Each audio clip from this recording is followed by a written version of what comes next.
Oh, hello.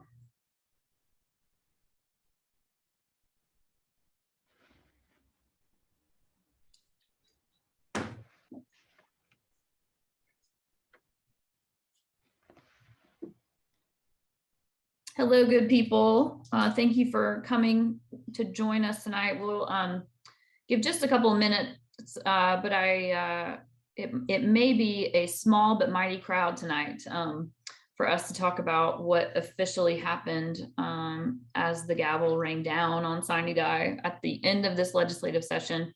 I'm Stacey Evans, your state representative for District 57. So excited to be joined by Senator Sonya Halpern, who represents part of this district in the Senate, as well as a lot more area of Atlanta. I wanted to thank you, first of all, for joining us, taking time out of your schedule to follow along what happened during the legislative session. If I could sum up this session with one phrase, it would be bumper sticker campaign legislation. That is basically what we did. Not we as in me and the senator, but we as a legislative body simply passed a lot of very red meat, right-wing legislation to give to Republicans to take on the campaign trail with them. And I normally don't like to talk in such partisan terms, especially on this town hall as your state representative, but that's just honestly what happened. And I'm not going to pretend like it didn't. Other than that, we, in the House at least, we spent a lot of time passing bills that Republicans in Gwinnett wanted over the majority of the Democratic representatives that now represent Gwinnett, as it flipped from red to blue recently. And so it was a rough session. But I will say, having said all of that, it could have been worse. It always can be worse. And we did pass a very nice budget that gives raises to teachers and public safety officers and state employees that we haven't been able to pay like we should in a long time. And we still aren't, but at least we made a down payment toward what we should be doing.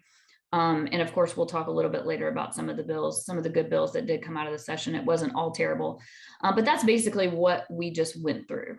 So here we are. And I'm going to toss it over to Senator Halpern to make some introductory remarks. And then we're just going to dive right in to some of the issues and then let you know what made it, what didn't, and see what questions you'll have.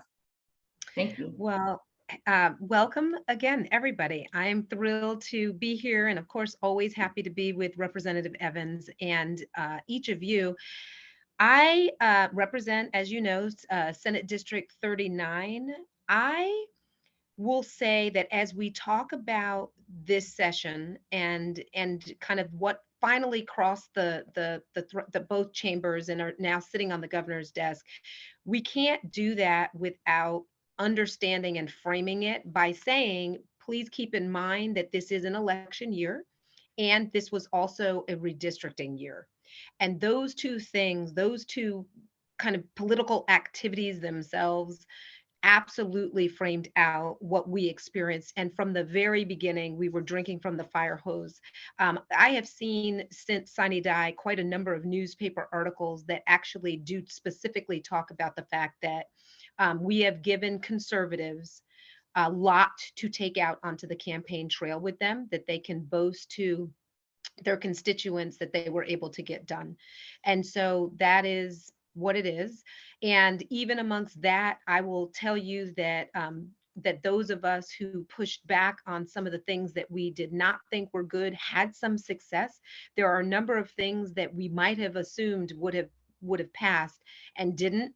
And so those are there are good stories to share as well in terms of what we were either able to reshape, make a little bit better, or things that we were able to stop entirely.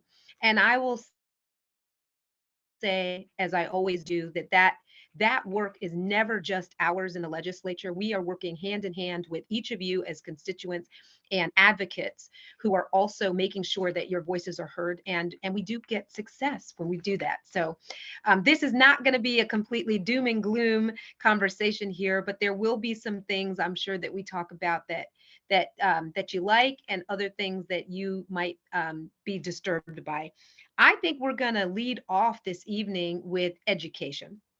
And the one thing that I want to say about education, and if you've been on these calls before, you would have already heard it, is that this year, in terms of a lot of the pieces of legislation that were brought forward, was really marked by bills that make it harder for our teachers to do their jobs, and bills that, for the most part, really were actively trying to be beat down by our teachers, by our school board associations. There was not a single education and youth committee meeting that I attended that we did not hear from the Georgia Association of Educators, the School Board Association, students themselves who were concerned with the bills. And so what you'll hear are bills that actually add in these overlays that do make it more difficult for teachers, and add in extremely onerous administrative procedures, if nothing else, to make it just harder for our schools, teachers, our administrators, our school boards to do their jobs. And one of those bills is SB 514, known as the Unmasked Georgia Students Bill. Um, I should say too that some of these bills definitely are governor's bills, and this is one of them. This bill, more than anything, it says that no local board of education, no teacher, no administrator, no school system, whether it's a public school system or a charter school system, and we're talking here specifically elementary and secondary education, none of them can actually enforce a rule requiring students to wear face masks or face coverings. They can have the rule in place. As we were told over and over again, it's not that they can't mandate it, they just can't enforce their mandate. So any parent can elect to opt out, and they can do that without any explanation. They can do that without any certification of their child's health status as well. And they can do that, without any consequence. So it definitely empowers parents to make the decision for their children whether or not they will wear masks. Originally, this bill had a pretty quick sunset. It had a sunset date of next year, as a matter of fact. And that sunset ultimately, in the final passing of the bill, went out 4 years. So from now through 2027, effectively, our schools cannot force mask mandates. And so that's one of the ones that that's disappointing, just given the fact that we really are still in the midst of a pandemic. Um, I will, should I stay, Representative Evans, should I toss back to you and then come back on some of the other Senate bills, or? Yeah, how about I'll kick off 1084, which I know we both have a story to tell about how that Yes. ended up on the end. And since it somewhat started on the House side, yeah, this is settle in, boys and girls. This is a little not happy bedtime story that we went through, but it was very dramatic. About 20 minutes until we gavelled out of sine die on last Monday. House Bill 1084 was called up for an agree. So agree to the bill as it's been changed in the Senate as amended by the House. That was the parliamentary part. And y'all are here on a Monday night, so we can get a little wonky with you. I know you're cool with it. So the House sponsor goes up to say this. Now 1084 started as the quote unquote divisive concepts bill, the bill that attempts to muzzle teachers from teaching the full effect and result of history here in our state, which is bound to lead to lots of lawsuits all on its own for vagueness. But in any event, that bill, that's what 1084 was, already bad, already a very partisan vote to get that bill where it was. So the author goes up to say, we're going to agree as amended by the House, and very vaguely described what the amendment is, which ends up being an effort to keep transgender girls from playing on girls' sports teams in high school. And not a direct, you can't do this, but we, the legislature, are going to ask the Georgia High School Association to set rules and guidelines to keep this from happening. And I think what the author said was it's amended to protect Title 20 or something like that, and then goes into detail about who's going to be appointed on this committee to implement this, but doesn't tell us at all that it has anything to do with girls' sports. Very, very disappointed. I'm very disappointed in the author for presenting it that way. So since we're in a posture of just having this agree, there's no floor debate, there's no opportunity to ask questions of the presenter. It's just we have to use parliamentary inquiries, which are basically rhetorical questions that members can ask the speaker if he recognizes anyone. So luckily he did. He recognized State Representative Matthew Wilson, who was the first to point out exactly what the bill did. Then Representative Rebecca Mitchell, and then Representative Park Cannon. And then I was also fortunate enough to get recognized. And so I was able to make a point about how hypocritical it was, how this whole session, as Senator Halpern just talked about with the Unmask Our Kids bill, how we were empowering parents to make these decisions. And if we are all about letting parents decide what's best for their kids, shouldn't we also let parents decide what sports team it's best for their kid to play on while they're still in K through 12 education? So I was glad to be able to point out that hypocrisy, but that's what happened. It was in the very last few minutes. It, of course, passed on a partisan vote. And then, of course, it was that bill, if it had legs, was running across to the Senate. And I will let Senator Halpern pick up the bedtime story right there. So we start to hear in the Senate that this transgender piece was added to that, amended to this divisive concepts bill. So we had some word and inkling that that's the case, but I should just say the standard for any bill that we are going to take a vote on the floor, including agrees and disagrees, we actually get a copy of the bill. We have it on our desks. We can see it, particularly when there's been amendments, so that we know what we are voting on. We do not have a copy of this bill on our desk. We're all saying, wait a second, we don't have a copy of the bill. Our minority leader actually, we're requesting, wait, we don't have a printed copy. So she actually does a motion to request a print, that we get it printed. I'd never seen that happen before because we've never had to request printing. We get them automatically every time. So we do a motion to print, and there was an objection, which then meant that we had to actually vote on whether or not we were going to get the bill printed so that we could see it and read it before we vote on it. In a partisan vote, it was voted down. So we were not able to actually see the bill, read the bill, know what was in the bill, and then it immediately moves to a vote, yes or no, for the bill.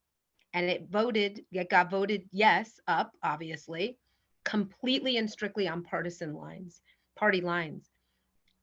I will tell you, I am so deeply disappointed in that, because here's the truth. We knew the bill was going to pass because they had the votes for it to pass. It was never going to fail. We weren't going to be able to keep that bill from happening. I am really disappointed, though, at the disrespect that I feel like our colleagues showed towards those of us that they knew would vote against it by not even allowing the bill to get printed. And it was in the scrambling last minutes of session that this happened. And so I should add here too, just also as part of this story, what you all should know is that we had listened earlier in the night, hours and hours prior to this in the night. We were going to take a vote on a different bill. And I'm trying to remember now which bill, but in any case, there was an amendment that was offered to that bill. And the amendment was the language around transgender students. Although it was not around, it was not language to let the high school athletic association actually determine what was going to happen. It literally would have banned and forbid anybody from playing on a sport that didn't match their assigned gender at birth. So there was an amendment for a bill that was out there, and we called it into question for germaneness. And ultimately, it was going to be ruled that it was not germane and therefore not able to be attached to that bill. So the author withdrew it. So we actually earlier in that night thought that we had put that issue to rest and to bed, and that was just off the table. It came back obviously hours later, and it was clear that everybody was in on it, because they all knew what was going on, which is why they were like, no, we're not printing it and we're not going to let you see it. And so, anyway, it's disappointing. There are lots of battles that we're in that we know we're going to lose. But I do think that the respect of process is very, very important. And even though we did the right process, we asked for the printing, it was objected to, like all of that is in process, it's the right process, but generally the standard is you get a copy of a bill, you're able to see and know what you're voting on even when you're going to vote against it. So that was how that looked in the Senate. It was really disappointing. Yeah. So that one is now on the governor's desk waiting for signature. And I'm going to say that this issue of fairness in sports, it is something that the governor himself had raised in his State of the State address as something that would be taken up by the legislature. So it's not a surprise that we saw bills, that there was language. um, I think though that in the complement of everything that was passed, however, there are things that didn't have to happen, especially in those last waning minutes of session. There's plenty for them to be able to really take and wave a banner around if they want to do that. So that's 1084. I'm going to share another bill. This one again is related to empowering our parents. SB 449 is the Parents' Bill of Rights. Um, it will allow parents to review all instructional materials that are intended for use in a classroom. It does allow parents to object to materials and therefore make a decision to withdraw their children from that particular content course, specifically sex ed. Um, it does allow parents to identify or give notice if they do not want their child to be photographed or videographed at all, if that's not permitted. There are exceptions to that in the area of public safety. That's something that actually, when that bill was first heard, we really raised that issue, and so they did have to contemplate what that means and not just give carte blanche that you can permit your child not to be photographed, because there are times when your child will be in a group and need to be for safety. um, this is another one of those bills that really adds a huge administrative process. So any request must be answered within 3 business days. Um, and so it's another bill to empower parents. I will say that, you know, the relationship between parents and the schools, it is always meant to be a partnership. Um, every school, local school board, school policy already allows for parents to be able to have access to what's happening in their child's classroom, have access to the records of their child. So this adds a really onerous administrative piece to it. And more than that, it creates this power dynamic struggle, especially when you've got to think of it in the larger context of all the other bills that have also passed, of really setting up this dynamic that puts the parent here and the teacher here, which is kind of dangerous because you kind of need both to uh, be both working together towards the benefit of the student. So 449 gives parents additional rights. SB 226 is a bill that starts to provide the groundwork for libraries, for censorship in school libraries. It too outlines a very specific administrative process for any parent that objects to materials that are in the school, and that they don't think is appropriate for their child to be using as course material. So it sets up a process by which parents can complain, and how the school must respond and in what period of time they must respond. And so, again, lays the framework for censorship without outright doing it here. We do know in other states that the same bill has been introduced. This is part of a larger national effort. And we do know that in other states, they are specifically naming books that will no longer be able to be used in schools throughout that state. We're not quite there yet, but again, who knows what iteration 2, 3, 4, 5 of this could start to look like.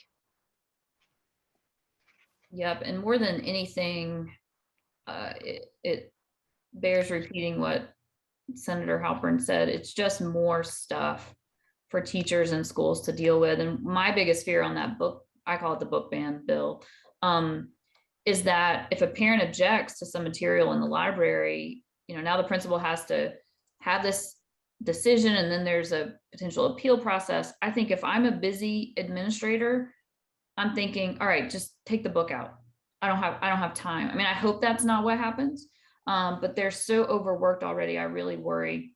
And then, what one parent doesn't want their children to read could very well and probably is something that other parents do want their children to read. And when there's disparity in who has access to the ability to buy books and other materials, it's just really unfortunate that we favored banning as opposed to transparency and openness. And I think if there's a book I don't want my daughter to read, if she comes home with it, I'm going to tell the teacher, please don't let her check this out again. I don't need to ban it for all the children, but again, if we ruled the world, I guess. Well, I have two happy bills to talk about. One is House Bill 1283, which is a bill that provides that all elementary school students from K through fifth grade must be assigned recess, must have a recess period, unless, of course, there's inclement weather and things that would make it impracticable to do that.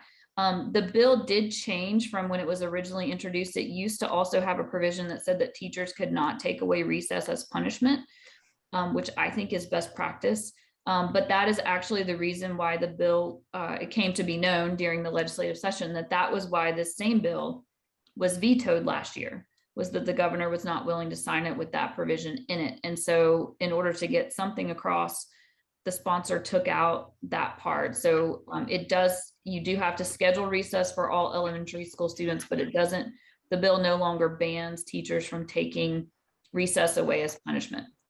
So we got about half what we wanted there. So that's 1283. That was a Democratic bill put forward by Representative Demetrius Douglas. Very excited about that. And then House Bill 1435 actually funds for the first time a needs-based grant of some sort in Georgia. It is only gap funding. That means you have to be, I can't remember if it's 2/3 the way done or 3/4 the way done, but a significant portion of a student's college time has to be finished. They have to be almost to graduation. And then if they incur a financial hardship that would keep them from going the rest of the way, they're allowed to apply for these gap funds that are given on a needs basis. So it's not a merit grant, it's on need, and they're capped at $2,500, and there'll be a process put in place with the Georgia Student Finance Commission to have an application process. And this is funded up to $10 million. So that's exciting. We still have a long way to go in providing needs-based aid to students here in Georgia, but that was a step in the right direction. We're currently one of only 2 states in the entire country that don't have something like this available, some kind of needs-based aid. So yay that we're crossing that line, and hopefully it'll get a little bit easier for us to continue to do the right thing. I'm going to move to healthcare really quick. I know so many of you on this call, and I know you've been following and know that the biggest thing to come out of the session this year, the bright, shiny star of the session, was House Bill 1013, which is the mental health parity bill, which says that insurance companies, Medicaid, you've got to cover mental health like you cover physical health. And this is something that advocates have been asking for so long. And I would be remiss if I also didn't give credit to my predecessor, Representative Pat Gardner, who fought tirelessly both as an advocate in the hall and then as a state representative for 20 years for mental health. So I'm so happy that we were able to push that over the finish line this year. And there's nearly $200 million, I think I have that right, increased in the budget for mental health, which will help implement this mental health parity bill. There's a ton in there. I couldn't possibly do it justice, but the biggest point is that we're now going to cover mental health like we cover physical health so that folks can get what they need. And we've also got a number of things in the bill that will encourage practitioners in this area to set up shop here in Georgia, loan forgiveness and things like that. So it's very, very exciting. And the other thing that I found really exciting about this bill making it all the way across is that when it passed the House, perhaps that wasn't a shocker because it was the Speaker's bill, and who's going to vote against the Speaker's bill. But when it went over to the Senate, there was doubt about what was going to happen to the bill because there was, at the very least, I thought it was going to become a political football. And if the Speaker didn't give certain senators what they wanted, they were not going to let that bill out. But then also we had an influx into the Capitol of conspiracy theorists, sign waving folks that said this was Bill Gates's mind control bill and all of these crazy, almost QAnon like theories. But given how vulnerable a lot of those on the Republican side of the aisle, a lot of them feel very vulnerable in their primaries. And so I thought just that noise was going to keep this from happening. So I'm really proud of everybody, Republicans, Democrats. We all stood together and said, no, this is the right thing to do. Yes, it costs a lot of money. Yes, it's a giant bill full of complicated things. Yes, we're probably going to have some cleanup next year. Yes, we're going to learn more, but we didn't let the perfect be the enemy of the good. We didn't let this change scare us, and our state's going to be so much better off for it. I'm super, super excited. I'll add only that yeah, there was for sure some doubt when it got to the Senate. I myself received no less than 250 emails from people who absolutely had major concerns about the bill. One, definition of mental health. They said, why are we using the World Health Organization's definition? You know where they got us when we had COVID. I mean, a lot of conspiracy theory stuff. And so what we did in the Senate is in the Health Committee, we set a subcommittee specifically on mental health and specifically had subcommittee meetings about this bill. We're able to reshape it, just gently reshape it enough to feel really good about the fact that it's going to be really meaningful for Georgians and that we were not actually taking any cuts to the main thrust of that bill. That was really important. And so we were able to get it back over to the House, and it passed unanimously on both chambers. And so I want you all to know that there is nothing about this bill that was not bipartisan in effort. We are all very, very proud of this. And I think it is not an overstatement to say that it is the signature piece of legislation that we were able to pass this session. And so the governor actually signed it on sine die. So it is now already in place. And I've heard it said, and I'll repeat it because it's right, that this end result is really the beginning. And so we have more work to do from here. We'll continue to focus and invest in mental health. But what we've got is a great parity bill that finally is going to recognize mental health as important as physical health. So it is something we're all really proud of.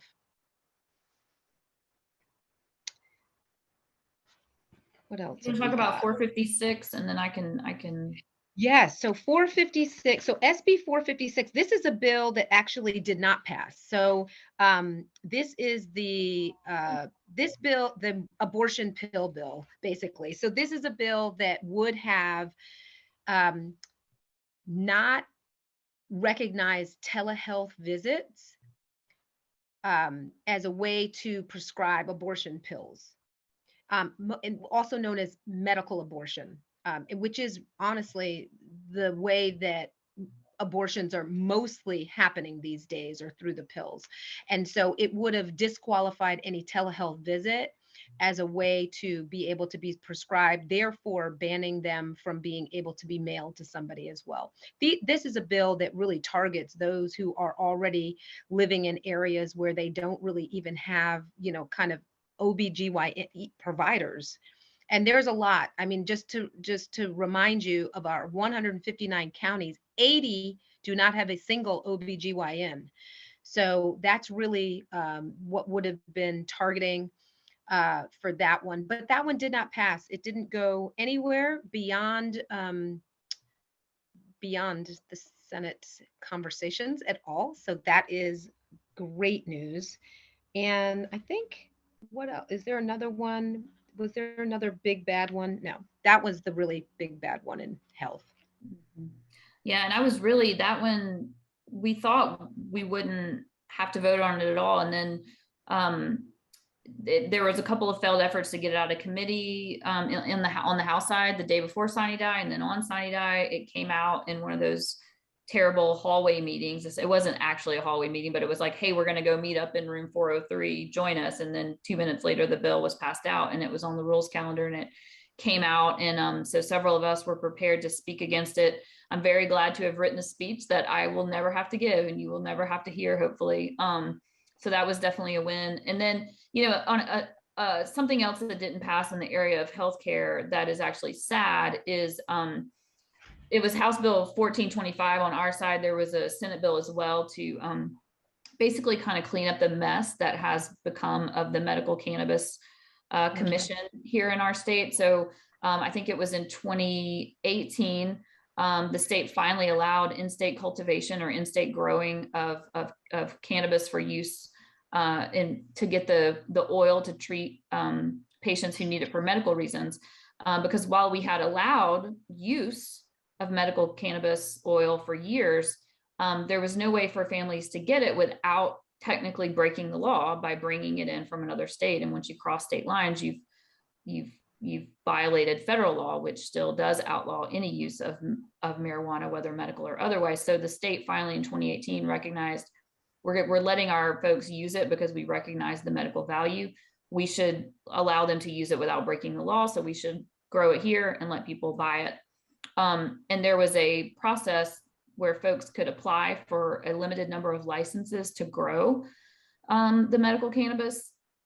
And when those licenses were awarded, there were a lot of folks that didn't get them. They were very unhappy and they filed lawsuits. And then basically the commission just froze everything and didn't actually issue the licenses to those that had won the bids. And this is a great example of starving government. And what happens when you do that? You get what you pay for. The legislature set up this commission, but they staffed it with one person who wasn't a lawyer. They did not put forward funds for the commission and this person to hire third-party vendors to help it implement this essentially procurement process, which is very complicated. And so it was a disaster. And so this year, everybody recognized that and said, well, this can't stay like this, because not only is this just a black eye on bureaucracy, but also families are still sitting out there without access to the oil. And there's essentially this black market where folks go to the parking lot of Target and get oil any way they can from other folks that have brought it in across state lines. So it's just a very untenable, sad situation for both the business side of this and more so the human side of it. So both the House and the Senate came up with ideas to fix it, to allow this to move forward, and ultimately couldn't agree. And so it didn't make it. And I know the governor has said that he's looking to see if there's anything he can do by executive order to force the commission to move forward with something. But if not, I know it's an election year, but this is something we can't leave until, in my opinion, that we shouldn't leave until next legislative session. I think we should put together, if the governor can't do something by executive order, I really feel strongly we should put together a work group, come to a solution or what we think is a solution, and then call a special session and get this out, because families are really desperate and folks are suffering. I think what everybody in both chambers, the House and the Senate, agree to is that we definitely see the need, and we are trying to prioritize patients. So I don't want anybody to misunderstand the fact that we didn't create new legislation this session to mean that we don't believe that the patients deserve to get the oil. We all do. The problem has been figuring out, are we going to expand the number of licenses? Because in the initial bidding process, there were 6 licenses that were going to be given. So there's part of the negotiation between the House and the Senate has been, are there going to be additional licenses? And how do we deal with the people who bid the first time but didn't win? And they feel strongly that they should be given licenses, which is really funny to me, just because I've been part of procurement processes. So we didn't do anything. So what that should mean is that the 6 licenses move forward as planned by the commission, and then we come back at some point next year or before and figure out if we actually think that we need to delineate more licenses, and if so, timeline for those. The reality is the first 6 have not been really given and started. So we don't have great information at this point on how we're doing because we haven't gotten started. So what everybody agrees with is that we need to get started, and hopefully that's something that the commission can get to doing. I do know that there was a federal lawsuit about the commission and their process that was summarily dismissed in the last couple of weeks of session. So that lawsuit's done. Any appeals process that any of the losing bidders have, those will continue as they continue. But I think the thought at this point is that the commission needs to go ahead and do the licenses that they've already decided to do with the winners that they've already selected, no matter if that process was not, amenable to everybody, to just move ahead and get it going. So that is the hope. That's the hope there. Shall we talk public safety? I have one bill that I wanted to really highlight for us with public safety. It's one we've talked about before, SB 319, also known, well, I guess now legally will be known as the Constitutional Carry Act of 2021. I like to call it the Permitless Carry Act because that is what it allows for. And let me see, because there's quite a bit of information that I really do want to share with you on this one. I hope I have it. Basically, this bill will allow people, lawful weapon carriers, to be able to carry their gun, handgun or long gun, in public spaces without a license. So that's it. It allows them to do that.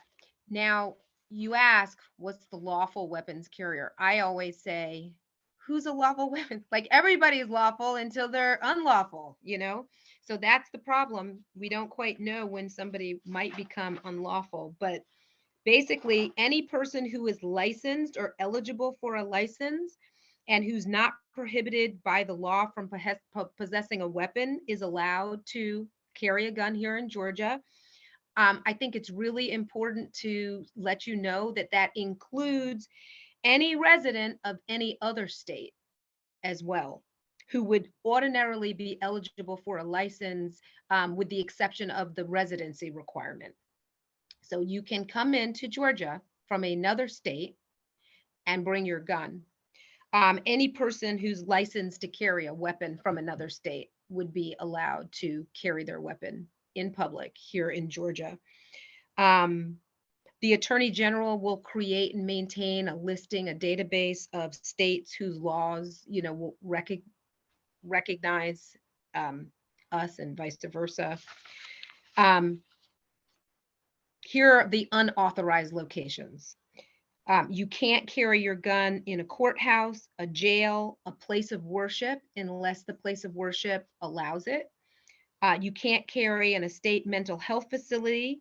You can't carry within 150 feet of a polling place where an election is being conducted. And that's it. You can carry. Now, here's the problem, and this is the big concern for those of us who've been concerned about this bill.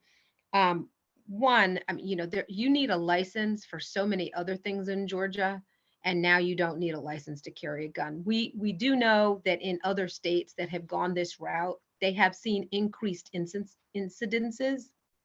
I have, and I know, we have concerns about that.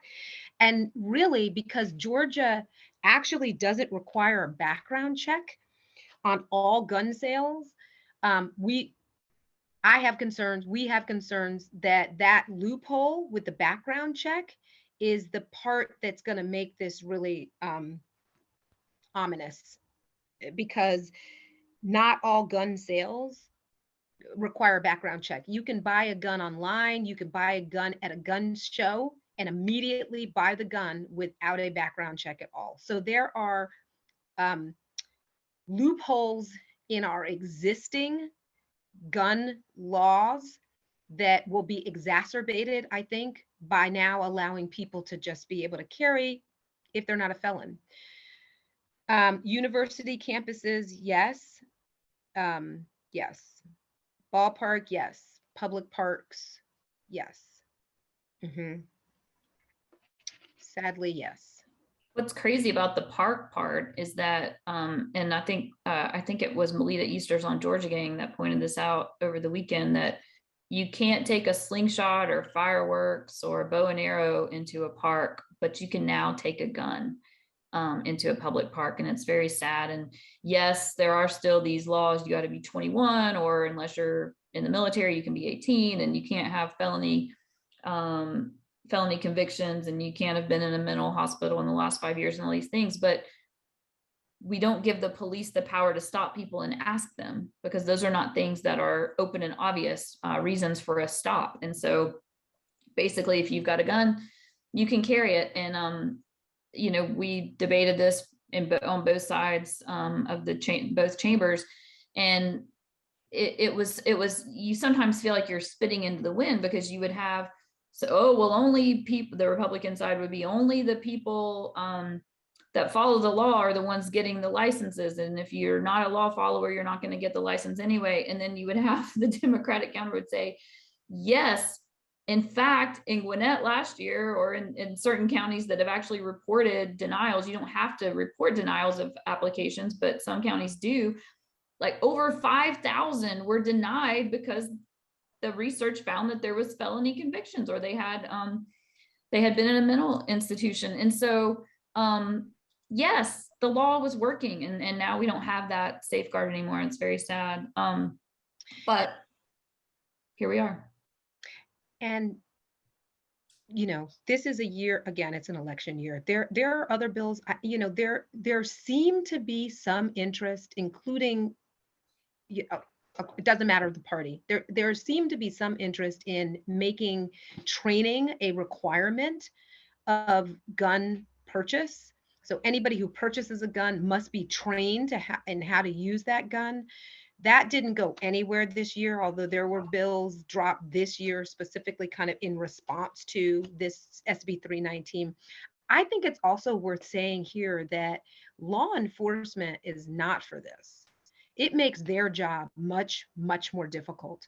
And walking into a situation where multiple people have guns, you can't tell the good guy from the bad guy. And that's the other piece of the argument that we had when we talked about this. We're like, you can't tell who's the good guy. You can't tell who's the bad guy.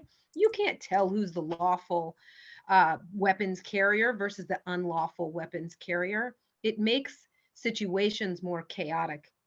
But again, this is billed as, constitutionally We are allowed to have and bear guns. This is the Second Amendment stuff. And so, again, with the campaign going back to remembering that many of the pieces of legislation are about this being an election year, this is a darling conservative, success story.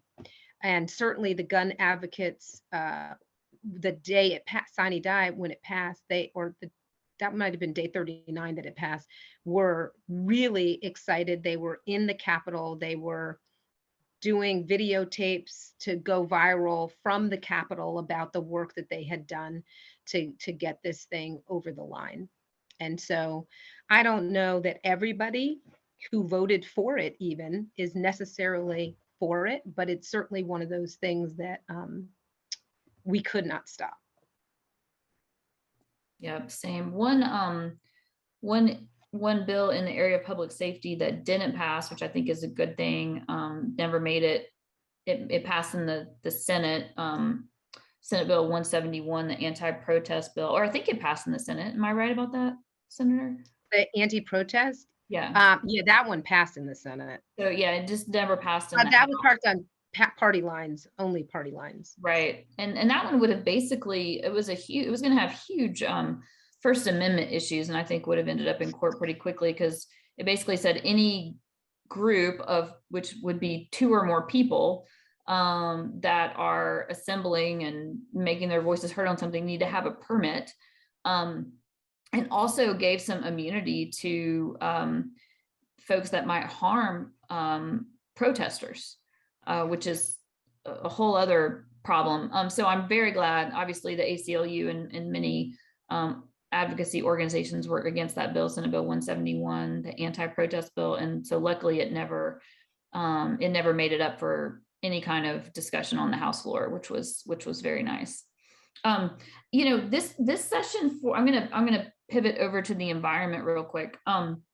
There really wasn't a lot, and the way that things are at the Capitol right now, that's probably good for the environment to mostly hold the status quo. The one bill, though, that the Sierra Club was very against, and I think is ultimately going to be bad for our state, is House Bill 1150. It did pass both chambers. It's known as the Bad Neighbor Bill. Basically, for years and years and years, and Georgia has been known as having the best protections for farmers against nuisance lawsuits in the country. Like, we were kind of the gold standard, which was basically whoever's there first. If you're a farm and you're there, and maybe you're doing some things that make the air dusty, maybe you're doing some things that make things not smell so great, but you were there first, and we recognize that we need these agricultural farms to feed ourselves and do all the things that we enjoy here in Georgia. It's the #1 industry. If you're there first, you're good. You're protected against nuisance lawsuits. Even if the neighborhood changes, if it becomes more suburban, if it becomes more dense, all these things. And I think the theory being, you knew what you were getting into, perhaps. I don't know, but that's how it was. Now it is going to be that if you go and set up shop, a new agricultural business, if you go set up shop, as long as you're there for a year and no one says anything, no one complains about a nuisance, then you're immune forever. And it was billed as this way to protect longstanding family farms against terrible, greedy trial lawyers. But when you think about it for a second, you're like, how could that be? Because you're talking about people moving in. It's not longstanding family farms of Georgia families for decades and decades, for generations and generations. It's big agribusiness that wants to come in and set up shop somewhere, and they want to be able to protect themselves from nuisance lawsuits after 1 year. And it was really unnecessary to protect farmers. I hate that it was billed that way, farmers versus lawyers. Who's gonna side with the lawyers? But it really was big agribusiness versus communities, and versus clean air and water. And we'll see what the long-term results of this are. I think there are some problems with some of the language that maybe it could be challenged as vague, but mostly I just think this is a really bad result for Georgia families. If you think of specifically, for example, like chicken farms. So again, anybody can move in. They don't bring in their chicken farming business. They just buy the property, they move in. A year later, they can now set up a whole chicken farming business, and the smell, the all of the stuff that goes along with chicken farms. Now their neighbors will not have any way to fight against it 1 year after the fact. So it's true. It was billed as you got to be pro farming. I did vote against that one because I said this is not pro farming, and we all believe in our farmers. We all understand that agriculture is our top business, but there's a better way to get at this than to really decimate generally, the existing family farms that we have already.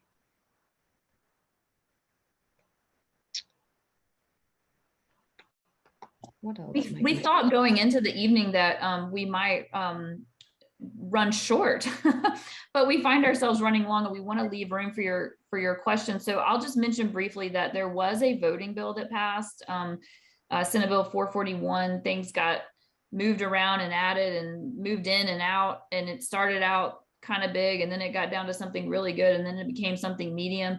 What ultimately passed was it was smaller, and it gives original jurisdiction to the GBI to investigate allegations of voter fraud, and it's going to kind of militarize voting precincts, and it passed largely on, I think, on partisan lines. Not something that we need. The counties have been able to bring in the GBI if they needed that. That already existed. So this idea that now the GBI is going to come in and tell everybody what to do, and we're all going to be better for it is just a little bit silly. But I think that was another one of those bills that made it look like you were doing something big for the conservative base, when really you're not doing anything new that can't already happen under state law. But that bill started out a lot worse, and there were worse voting bills out there, banning drop boxes and lots of other things. So while this was bad, this is an area where it certainly could have been a lot worse. I might go back for 1 minute, if I can, to healthcare and just add one bill that I want to just speak to. And it's SB 345, which bans state agencies from requiring so-called vaccine passports. So basically, nobody could ask for vaccine status in our state agencies and kind of state public buildings. That was inclusive of schools too, by the way, for COVID specifically in schools, because at first the bill was written and it was just vaccines at all, and we were like, you do realize that every school child actually is required today to show their vaccination status on a whole list of other things. So it was minimized to just specifically relate to COVID-19 vaccines. But that one is something that exists too that you might want to be aware of. Yeah. I mean, all in all, we had, a really busy session. And there was no shortage of opportunities to stand up and speak against bills. And then there were, some bills that really were great bills that passed both chambers, that are good. We did some stuff around veterans that I should say. We increased state employee retirement. We did some stuff specifically understanding. One of the things that we heard when we started out in the budget process from every state agency head is just how hard it is for them to keep employees, many of whom are not paid at, we're not competitively priced in terms of pay, and they would lose employees greatly to private business or even some other governmental agencies, quite honestly. And so it forced us to kind of recognize that we've got to do better if we want to keep some of the best and brightest in government and running and allowing our agencies to run well, that we needed to do some things. So we did do some things in terms of cost of living adjustments, in terms of retirement. to understand that. On the mental health part, we didn't mention this when we talked about the mental health bill, but there were also several other separate bills, SB 403 being one, that allowed for mental health co-responders. So this is specifically thinking about law enforcement and pairing law enforcement with mental health professionals to go out on calls in certain kinds of situations when it's really not the police necessarily who are needed, but somebody who may need some mental help. And that co-responder can determine then the best place for that person to go, not just automatically jail. So that's kind of the big topics. I don't know if you all have any questions that we can answer for you or haven't answered, or any thoughts. Yeah. Or any Anything bills else? you heard us talk about before that you're wondering if Yeah. it made it all the way, we'll do our best to tell you, because it got fast and furious there on the last day.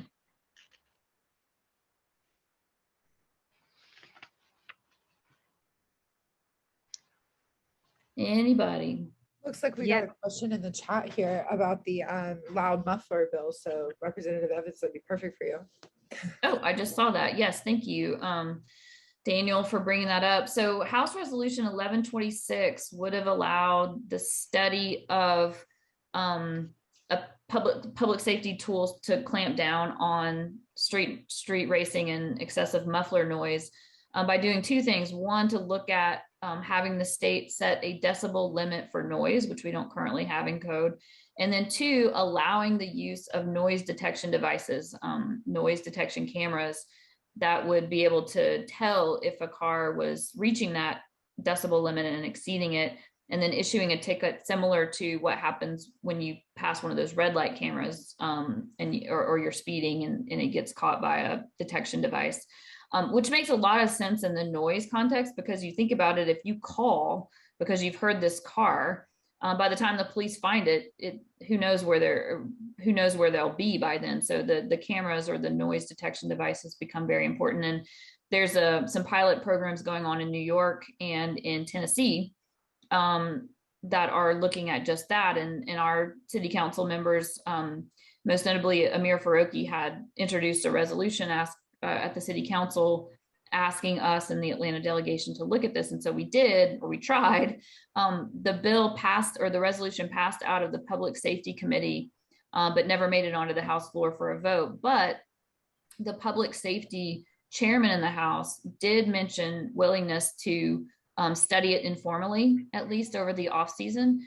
And the reason why, and I talked to Senator Halpern about it, we were trying to strategize, how do we maybe get something done in this area this session?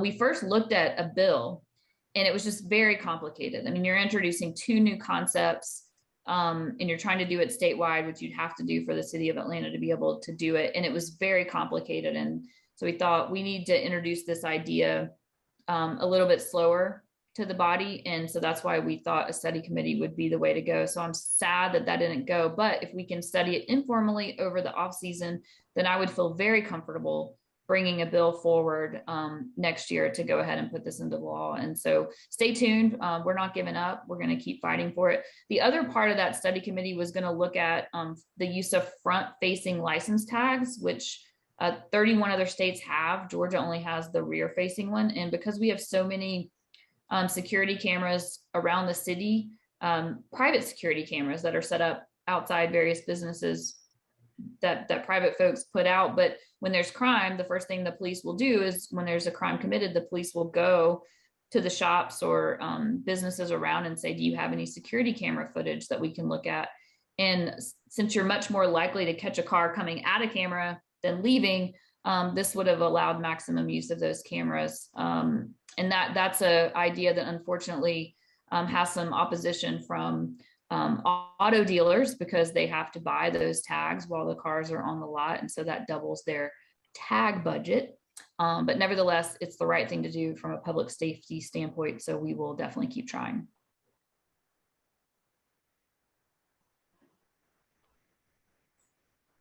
Anybody else have any questions for us before we bid you adieu?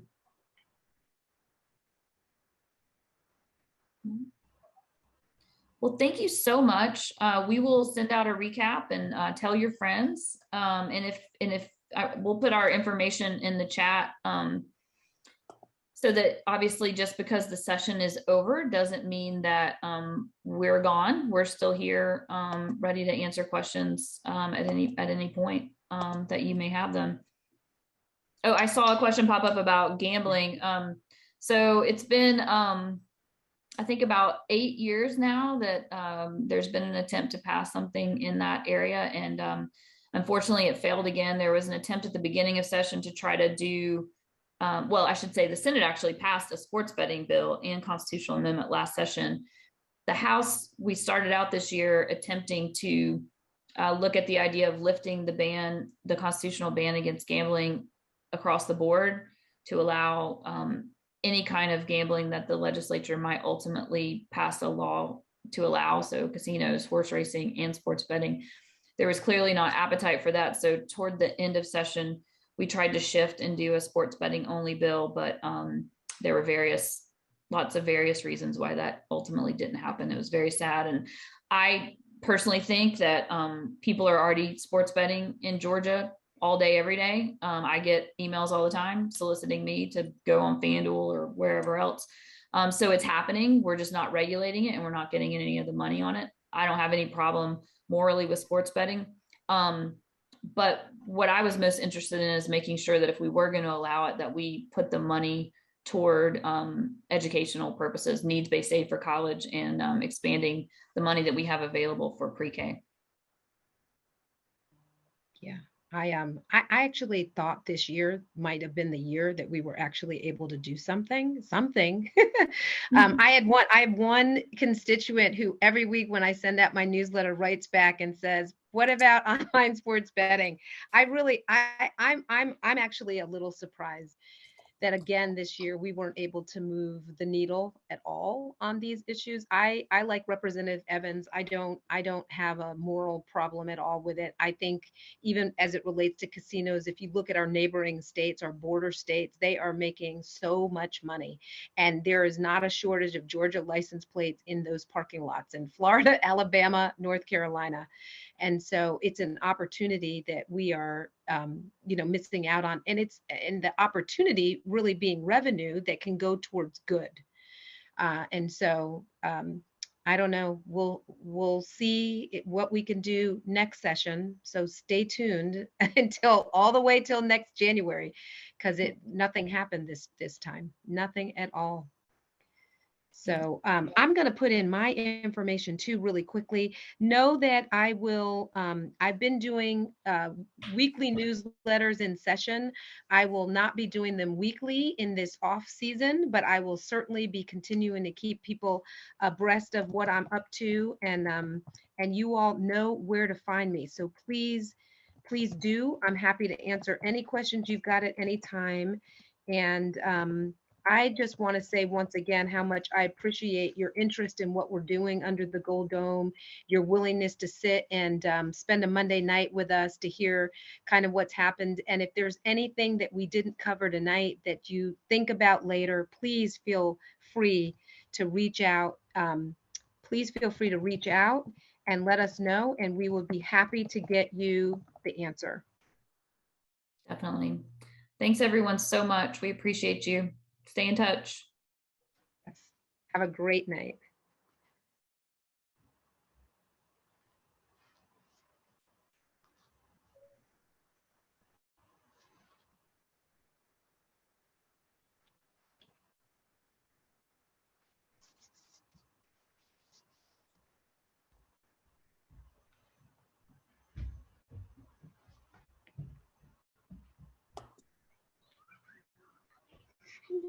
That's so bad.